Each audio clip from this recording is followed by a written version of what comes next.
Good day, ladies. How's it going?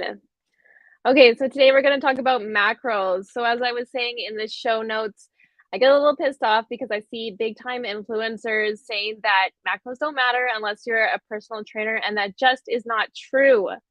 When it comes to hormones, your health, weight loss, anything like that, macros are so important. Number one thing is the American diet is very high in refined carbs and meat. Well, and there's not a lot of anything else. So that's the reason why there's so many imbalances going on. So let's go through. I just have some visuals for you. So I'm just going to open that up here. Macros are nutrients we need from protein, fats, and carbs. As I said earlier, macros are more important than calories. Stabilize blood sugar. Okay, so let's move on here. Proteins. So the number one key thing that protein does is it stabilizes your blood sugar. This prevents insulin spikes.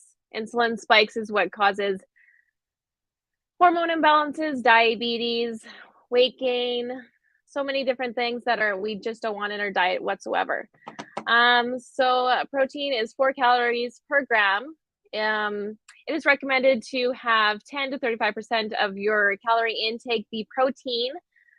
Protein is made up of meat, fish, nuts, beans, and legumes. There is complete protein and incomplete protein. Animal protein is considered complete.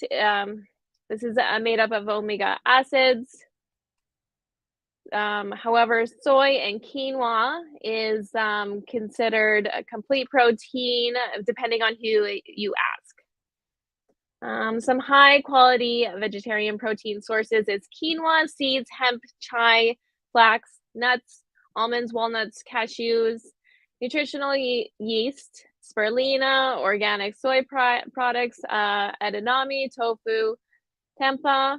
Always consider organic. Just because with conventional meat and produce, you just don't know what you're going to get. You don't know what's coming into it. They inject antibiotics. There's excess hormones. Obviously, excess hormones are going to have a negative impact on your hormones.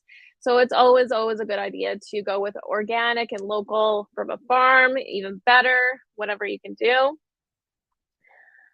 Lean meats and eggs also have B12, zinc, iron, vitamin D, omega-3s, and yeah, let's move on to carbs.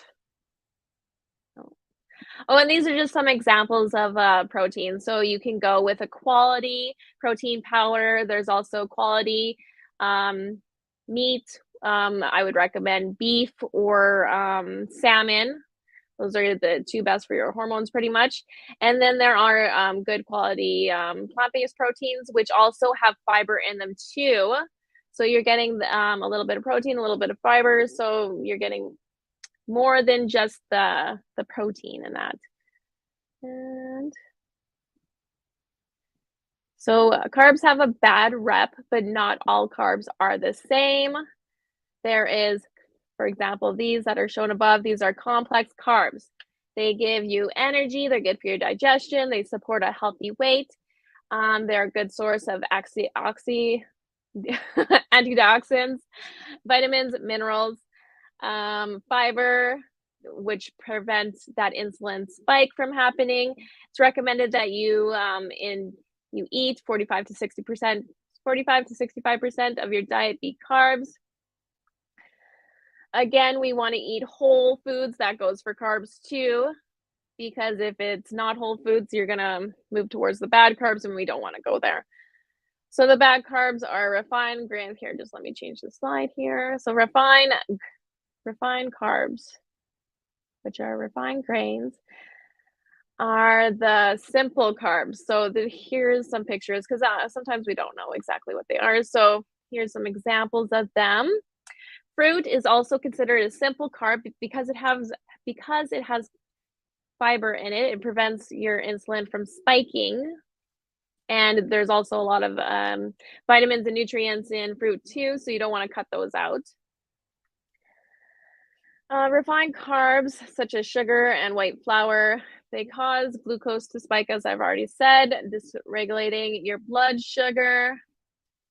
They do, before they are processed and everything, they do have vitamins in them and nutrients in them, but because they're processed to, they strip these away so that they last on the shelf longer. So that's why nowadays everything is processed and just not good anymore. But so if you are going to eat, say, like a bread, it is definitely a good idea to make it yourself. If you want to make some sourdough, I do not recommend to be eating it 3 times a day or anything, but once a week, twice a week is a-okay. These also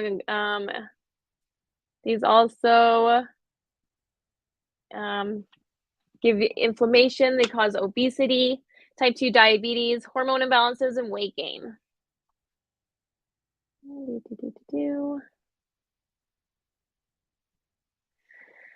So, yeah, so